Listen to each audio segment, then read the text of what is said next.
Chapter 15 The Forbidden Forest. Things couldn't have been worse. Filch took them down to Professor McGonagall's study on the first floor, where they sat and waited without saying a word to each other. Hermione was trembling.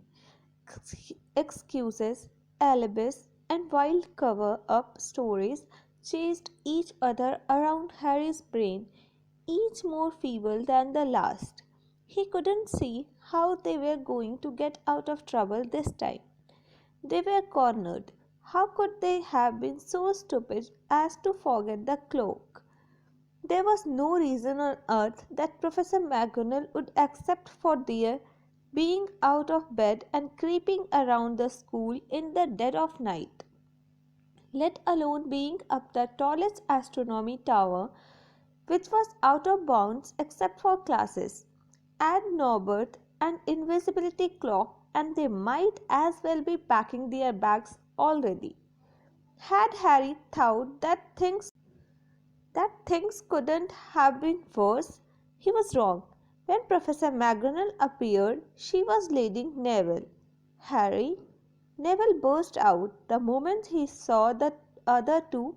I was trying to find you to warn you. I heard Malfoy saying he was going to catch you. He said you had a drag. Harry shook his head violently to shut Neville up, but Professor McGonagall had seen. She looked more likely to breathe fire than Norbert as she towered over the three of them. I would never have believed it of any of you. Mr. Filch says you were up in the astronomy tower. It's 1 o'clock in the morning. Explain yourselves. It was the first time Hermione had ever failed to answer a teacher's question. She was staring at her slippers as still as a statue. I think I have got a good idea of what's been going on, said Professor McGonagall. It doesn't take a genius to work it out. You fed Draco Malfoy some cock and bull story about a dragon trying to get him out of bed and into trouble. I have already caught him. I suppose you think it's funny that Longbottom here heard the story and believed it too? Harry caught Neville's eye and tried to tell him without words that this wasn't true, because Neville was looking stunned and hurt. Poor blundering Neville! Harry knew what it must have cost him to try and find them in the dark to warn them. I am disgusted, said Professor McGonagall. 4 students out of bed in one night. I have never heard of such a thing before. You, Miss Granger? I thought you had more sense. As for you, Mr. Potter, I thought Gryffindor meant more to you than this. All 3 of you will receive detentions. Yes, you too, Mr. Longbottom. Nothing gives you the right to walk around the school at night. Especially these days, it's very dangerous and 50 points will be taken from Gryffindor. 50? Harry gasped. They would lose the lead he had won in the last Quidditch match. 50 points each, said Professor McGonagall, breathing heavily through her long pointed nose. Professor, please, you can't. Don't tell me what I can and can't do, Potter. Now get back to bed, all of you. I have never been more ashamed of Gryffindor students. 150 points lost. That put Gryffindor in last place.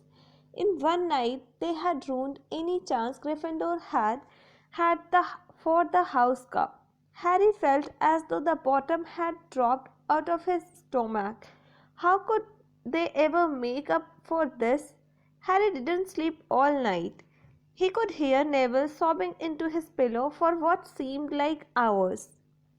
Harry couldn't think of anything to say to comfort him. He knew Neville, like himself, was dreading the dawn. What would happen when the rest of Gryffindor found out what they had done? At first, Gryffindors passing the giant hourglasses that recorded the house points the next day thought there had been a mistake. How could they suddenly have 150 points fewer than yesterday? And then the story started to spread. Harry Potter, the famous Harry Potter, the hero of two Quidditch matches, had to them all those points, had lost them all those points, him and a couple of other stupid first years. From being one of the most popular and admired people at school, Harry was suddenly the most hated. Even Ravenclaws and Hufflepuffs turned on him because everyone had been longing to see Slytherin lose the house cup. Everywhere Harry went, people pointed and didn't trouble to lower their voices as they insulted him. Slytherins, on the other hand, clapped as he walked past them, whistling and cheering. "Thanks, Potter, we owe you one." Only Ron stood by him. "They'll all forget this in a few weeks. Fred and George have lost loads of points in all the time they have been here, and people still like them. They have never lost 150 points in one go, though." "Have they?" said Harry miserably. "Well, no," Ron admitted. It was a bit late to repair the damage, but Harry swore to himself not to meddle in things that weren't his business from now on. He'd had it with sneaking around and spying. He felt so ashamed of himself that he went to Wood and offered to resign from the Quidditch team. Resign? Wood thundered. "What good will that do? How are we going to get any points back if we can't win at Quidditch?" But even Quidditch had lost its fun. The rest of the team wouldn't speak to Harry during practice, and if they had to speak about him, they called him the Seeker. Hermione and Neville were suffering too. They didn't have as bad a time as Harry because they weren't as well known, but nobody would speak to them either. Hermione had stopped drawing attention to herself in class, keeping her head down and working in silence. Harry was almost glad that the exams weren't far away. All the studying he had to do kept his mind off his misery. He, Ron, and Hermione kept to themselves, working late into the night, trying to remember the ingredients in complicated potions, learn charms and spells by heart, memorize the dates of magical discoveries and goblin rebellions. Then, about a week before the exams were due to start, Harry's new resolution and to interfere in anything that didn't concern him was put to an unexpected test. Walking back from the library on his own one afternoon, he heard someone whimpering from a classroom up ahead. As he drew closer, he heard Quirrell's voice. "No, no, not again, please." It sounded as though someone was threatening him. Harry moved closer. All right, uh, all right," he heard Quirrell sob. Next second, Quirrell came hurrying out of the classroom, straightening his turban. He was pale and looked as though he was about to cry. He strode out of sight. Harry didn't think Quirrell had even noticed him. He waited until Quirrell's footsteps had disappeared, then peered into the classroom. It was empty, but a door stood ajar at the other end. Harry was halfway toward it before he remembered what he had promised himself about not meddling.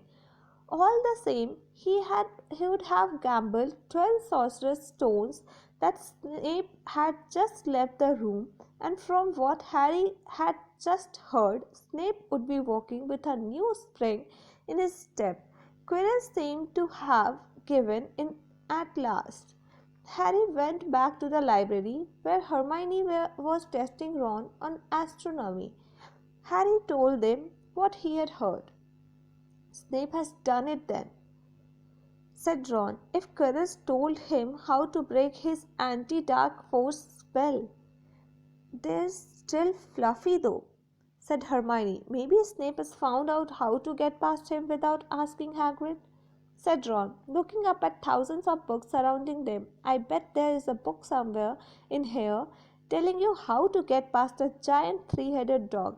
So, what do we do, Harry?" The light of adventure was kindling again in Ron's eyes, but Hermione answered before Harry could. Go to Dumbledore. That's what we should have done ages ago. If we try anything ourselves, we will be thrown out for sure. But we have got no proof, said Harry. Quirrell's too scared to back us up. Snape's only got to say he doesn't know how the troll got in at Halloween and that he was nowhere near the third floor. Who do you think they will believe, him or us? It's not exactly a secret we hate him. Dumbledore will think we made it up to get him sacked. Filch wouldn't help us if his life depended on it. He's too friendly with Snape, and the more students get thrown out, the better he will think. And don't forget, we are not supposed to know about the stone of Fluffy. That will take a lot of explaining. Hermione looked convinced, but Ron didn't. If we just do a bit of poking around, no, said Harry flatly. We have done enough poking around. He pulled a map of Jupiter toward him and started to learn the names of its moons. The following morning, notes were delivered to Harry, Hermione, and Neville at the breakfast table. They were all the same. Your detention will take place at 11 o'clock tonight. Meet Mr. Filch in the entrance hall. Professor McGonagall, Harry had forgotten they still had detentions to do in the furor over the points they had lost. He half expected Hermione to complain that this was a whole night of studying lost, but she didn't say a word. Like Harry, she felt they deserved what they had got. At 11 o'clock that night, they said goodbye to Ron in the common room and went down to the entrance hall with Neville. Filch was already there, and so was Malfoy.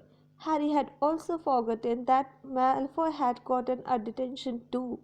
Follow me, said Filch, lighting a lamp and leading them outside. I bet you will think twice about breaking a school rule again, won't you? Uh, he said, leering at them. Oh, yes, hard work and pain are the best teachers if you ask me. It's just a pity they let the old punishments die out. Hang you by your wrist from the ceiling for a few days. I have got the chains still in my office. Keep them well oiled in case they are ever needed. Right? Off we go. And don't think of running off now. It will be worse for you if you do. They marched off across the dark grounds. Neville kept sniffing.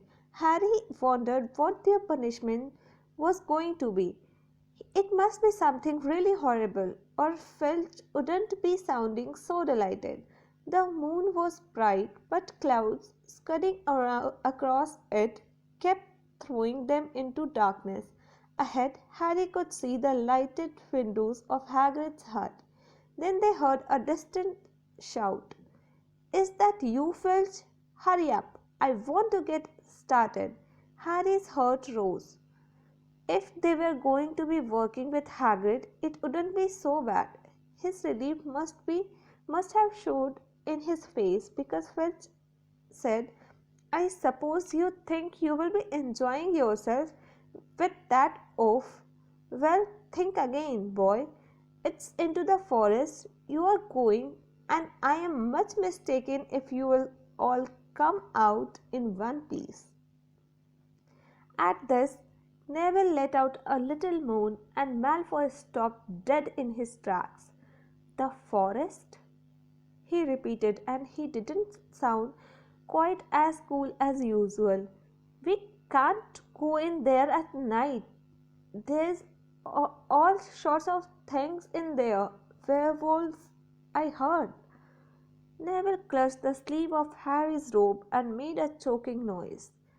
That's your problem, isn't it?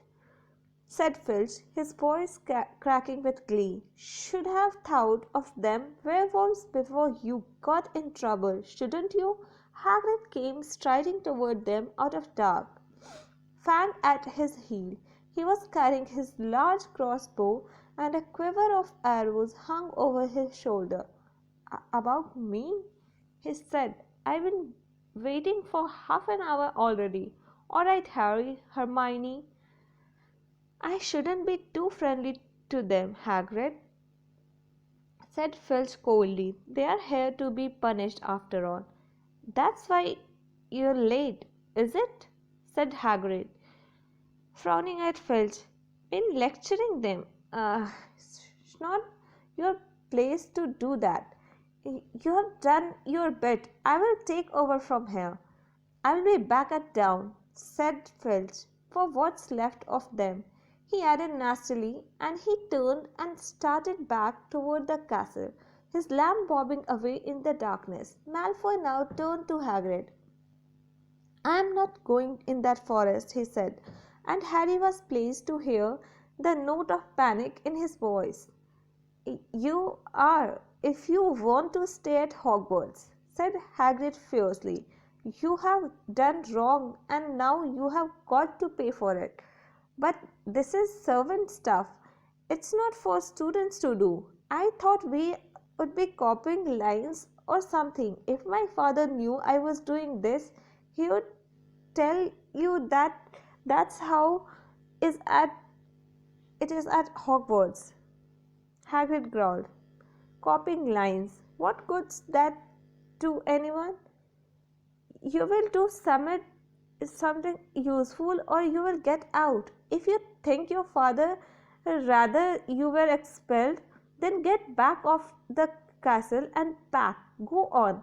Malfoy didn't move. He looked at Hagrid furiously, but then dropped his gaze. "Right then," said Hagrid. "Now listen carefully, 'cause it's dangerous what we are gonna do tonight, and I don't want no one taking risk. Follow me over here for a moment." He led them to the very edge of the forest. Holding his lamp up high, he pointed down a narrow, winding earth track that disappeared into the thick black trees. A light breeze lifted their hair as they looked into the forest. "Look there," said Hagrid. "See that stuff shining on the ground, silvery stuff? That's unicorn blood. There's a unicorn in there been hurt badly by something. This is the second time in a week. I found one dead last Wednesday. We are gonna try and find the poor thing. We might have to put it out of its misery. And what if whatever hurt the unicorn finds us first?" said Malfoy, unable to keep the fear out of his voice. "There's nothing that lives in the forest that will hurt you if you are with me or Fang," said Hagrid, "and keep to the path. Right, now we are gonna split into two parties and follow the trail in different directions. There's blood all over the place. It must be staggering around since last night at least." "I want Fang," said Malfoy quickly, looking at Fang's long teeth. "All right, but I warn you, he is a coward," said Hagrid. "So me, Harry, and Hermione will go one way, and Draco, Neville, and Fang go the other. Now, if any one of us finds the unicorn, we will send up green sparks, right? Get your wands out and practice now. That's it. And if anyone gets in trouble, send up red sparks, and we will come and find you. So be careful. Let's go." The forest was black and silent. A little way into it, they reached a fork in the earth path, and Harry, Hermione, and Hagrid took the left path while Malfoy, Neville, and Fang took the right. They walked in silence, their eyes on the ground. Every now and then a ray of moonlight through the branches above lit a spot of silver-blue blood on the fallen leaves.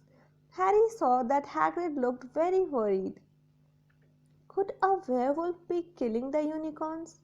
Harry asked. "Not fast enough," said Hagrid. "It's not easy to catch a unicorn. They are powerful magic creatures. I never knew one to be hurt before. They walked past a mossy tree stump. Harry could hear running water. There must be a stream somewhere close by. There were still spots of unicorn blood here and there along the winding path. You all right, Hermione? Hagrid whispered.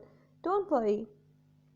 It can't have gone far if it's this badly hurt, and then we will be able to get behind that tree. Hagrid seized Harry and Hermione and hoisted them off the path behind a towering oak. He pulled out an arrow and fitted it into his crossbow, raising it ready to fire.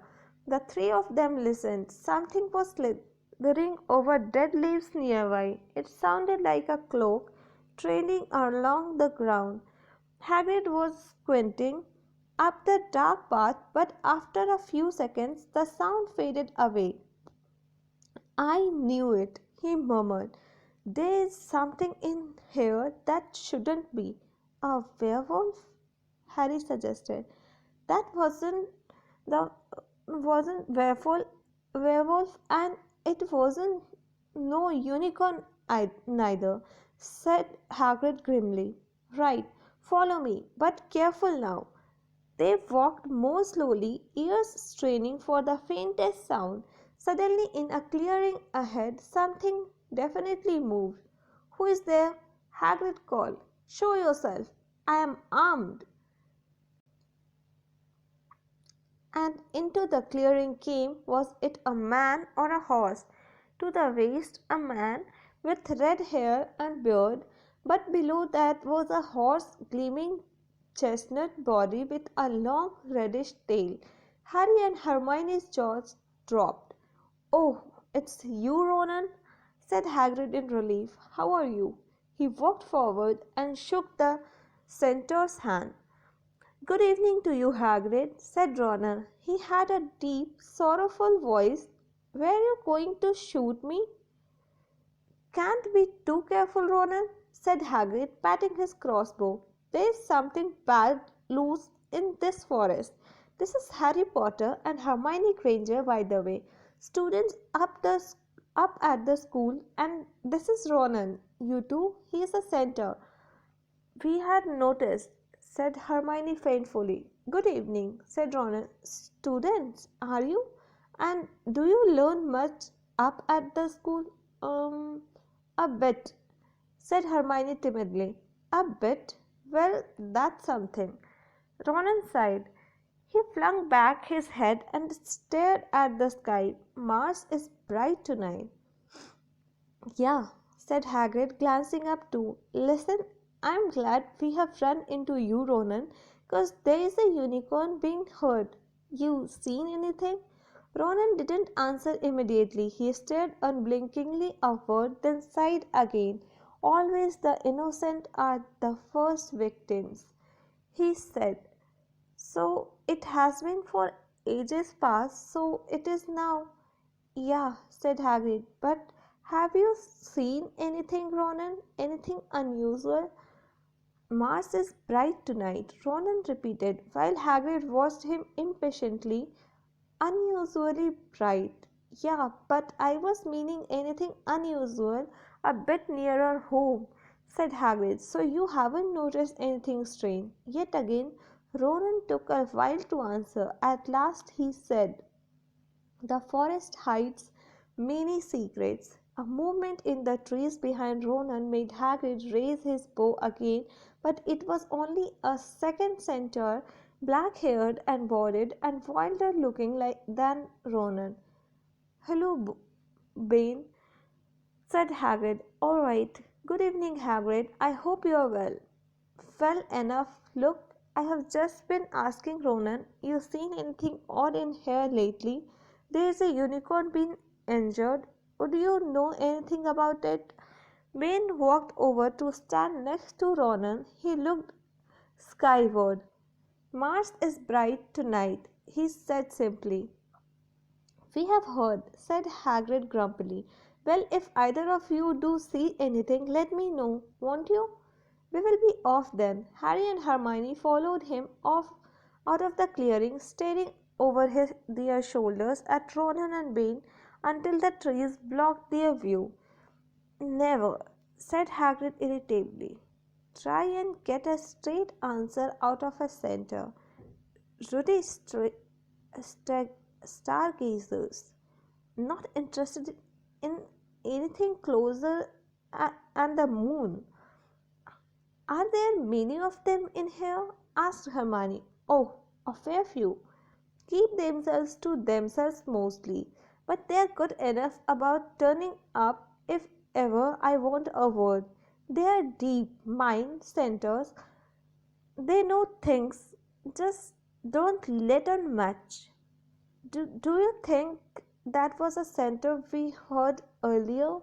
said Harry. "Did that sound like hooves to you?" "Nah, if you ask me, that was what's been killing the unicorns. Never heard anything like it before." They walked on through the dense, dark trees. Harry kept looking nervously over his shoulder.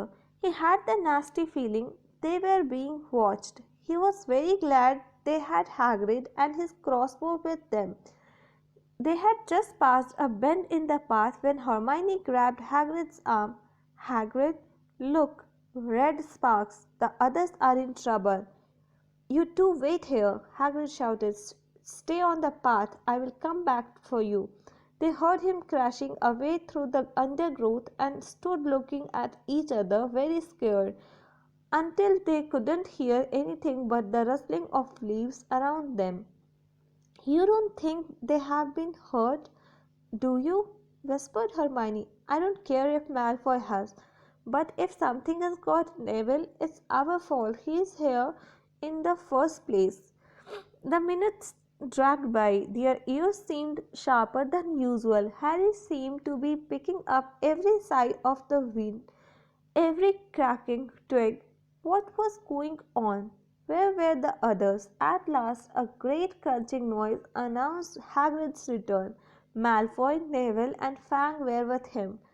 Hagrid was fuming. Malfoy, it seemed, had sneaked up behind Neville and grabbed him as a joke. Neville had panicked and sent up the sparks. "We'll be lucky to catch anything now, with the racket you two were making." "Right, we are changing groups. Neville, you stay with me and Hermione.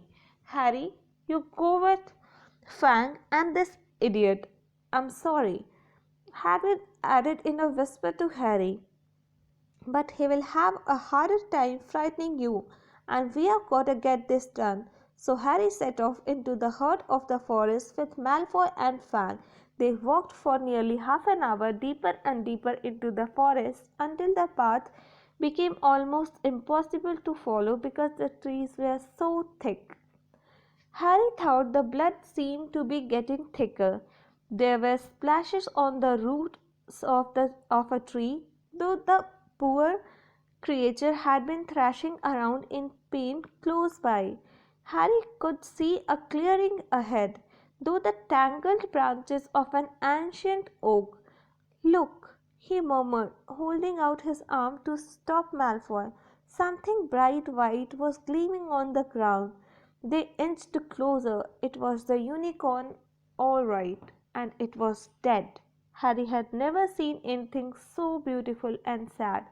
Its long, slender legs were stuck out at odd angles where it had fallen, and its mane was spread purely white on the dark leaves. Harry had taken one step toward it when a slithering sound made him freeze where he stood. A bush on the edge of the clearing quivered. Then out of the shadows his hooded figure came crawling across the ground like some stalking beast. Harry, Malfoy, and Fang stood transfixed. The cloaked figure reached the unicorn, lowered his head over the urn in the animal's side, and began to drink its blood. "Arg!" Malfoy let out a terrible scream and bolted. So did Fang. The hooded figure raised his head and looked right at Harry. Unicorn blood was dripping down its front. It got to its feet and came swiftly toward Harry. He couldn't move for fear. Then a pain like he had never felt before pierced his head. It was as though his scar were on fire. Half blinded, he staggered backward. He heard hoofs behind him galloping, and something jumped clean over Harry, charging at the figure. The pain in Harry's head was so bad he fell to his knees. It took a minute or two to pass. When he looked up, the figure had gone. A centaur was standing over him, not Ronan or Bane. This one looked younger. He had white blonde hair and a palomino body. "Are you all right?" said the centaur, pulling Harry to his feet. "Yes, thank you." "What was that?" The centaur didn't answer. He had astonishingly blue eyes, like pale sapphires. He looked carefully at Harry, his eyes lingering on the scar that stood out, livid, on Harry's forehead. "You are the Potter boy," he said. "You had better get back to Hagrid. The forest is not safe at this time, especially for you. Can you ride? It will be quicker this way. My name is Ferenc," he added as he lowered himself onto his front legs so that Harry could clamber onto his back. There was suddenly a sound of more galloping from the other side of the clearing. Ronan and Bane came bursting through the trees, their flanks heaving and sweaty. "Ferenc," Bane thundered, "what are you doing? You have a human on your back. Have you no shame? Are you a common mule?" "Do you realize who this is?" said Ferenc. "This is the Potter boy. The quicker he leaves this forest, the better." "What have you been telling him?" growled Bane. "Remember, Ferenc, we are sworn not to set ourselves against the heavens. Have we not read what is to come in the movements of the planets?" Ronan pawed the ground nervously. "I am sure Ferenc thought he was acting for the best," he said in his glooming voice. Bane kicked his back legs in anger. "For the best? What is that to do with us? Centaurs are concerned with what has been foretold. It is not our business to run around like donkeys after stray humans in our forest." Firin suddenly roared onto his hind legs in anger so that Harry had to grab his shoulders to stay on. "Do you not see that unicorn?" Firin bellowed at Bane. "Do you not understand why it was killed? Or have the planets not let you in on that secret? I set myself against what is lurking in this forest, Bane. Yes, with humans alongside me if I must." And Firin whisked around with Harry clutching on as best he could. They plunged off into the trees, leaving Ronan and Bane behind them. Harry didn't have a clue what was going on. "Why is Bane so angry?" he asked. "What was that thing you saved me from, anyway?" Firin slowed to a walk, warned Harry to keep his head bowed in case of low-hanging branches, but did not answer Harry's question. They made their way through the trees in silence for so long that Harry thought Firin didn't want to talk to him any more. They were passing through a particularly dense patch of trees. However, when Firin suddenly stopped, "Harry Potter, do you know what unicorn blood is used for?" "No," said Harry, startled up by the odd question. "We have only used the horn and tail here in potions." "This is because it is a monstrous thing to slay a unicorn," said Ferenc. "Only one who has nothing to lose and everything to gain would commit such a crime. The blood of a unicorn will keep you alive even if you are an inch from death, but at a terrible price. You have slain something pure and defenseless to save yourself, and you will have but a half-life, a cursed life from the moment the blood touches your lips." Harry stared at the back of Feren's head, which was dappled silver in the moonlight. But who would be that desperate? He wondered aloud. If you are going to be cursed forever, that's better, isn't it? It is. Firenze agreed. Unless all you need is to stay alive long enough to drink something else, something that will bring you back to full strength and power, something that will mean you can never die. Mr. Potter, do you know what is hidden in the school at this very moment? The Sorcerer's Stone. Of course, the elixir of life. But I don't understand who. Can you think of nobody who has waited many years to return to power, who has clung to life, awaiting their chance? It was as though an iron fist had clenched suddenly around Harry's heart. Over the rustling of the trees he seemed to hear once more what Hagrid had told him on the night they had met. Some say he died. Codswallop, in my opinion, don't know if he had enough human left in him to die. Do you mean? Harry croaked. That was what. Harry, Harry, are you all right? Hermione was running toward them down the path, Hagrid puffing along behind her. I'm fine, said Harry, hardly knowing what he was saying. The unicorn is dead, Hagrid. It's in that clearing back there. This is where I leave you, Firenze murmured as Hagrid hurried off to examine the unicorn. You are safe now. Harry slid off his back. Good luck, Harry Potter, said Firenze. The planets have been read wrongly before now, even by centaurs. I hope this is one of those times. He turned and cantered back into the depths of the forest, leaving Harry shivering behind him. Ron had fallen asleep in the dark common room, waiting for them to return. He shouted something about Quidditch Falls when Harry roughly shook him awake. In a matter of seconds, though he was wide-eyed, as Harry began to tell him and Hermione what had happened in the forest. Harry couldn't sit down. He paced up and down in front of the fire. He was still shaking. Snape wants the stone for Voldemort, and Voldemort's waiting in the forest, and all this time we thought Snape just wanted to get rich. Stop saying the name, said Ron in a terrified whisper, as if thought Voldemort could hear them. Harry wasn't listening. Firenze saved me, but he shouldn't have done so. Bane was furious. He was talking about interfering with what the planets say is going to happen. They must show that Voldemort is coming back. Bane thinks Firenze should have let Voldemort kill me. I suppose that's written in the stars as well.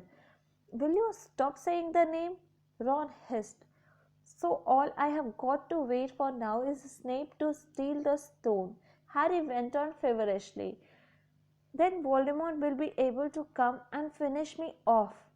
Well, I suppose Bane will be happy. Hermione looked very frightened, but she had a word of comfort. Harry, everyone says Dumbledore's the only one you know who was ever afraid of with Dumbledore around. You know who won't touch you? Anyway, who says the centaurs are right?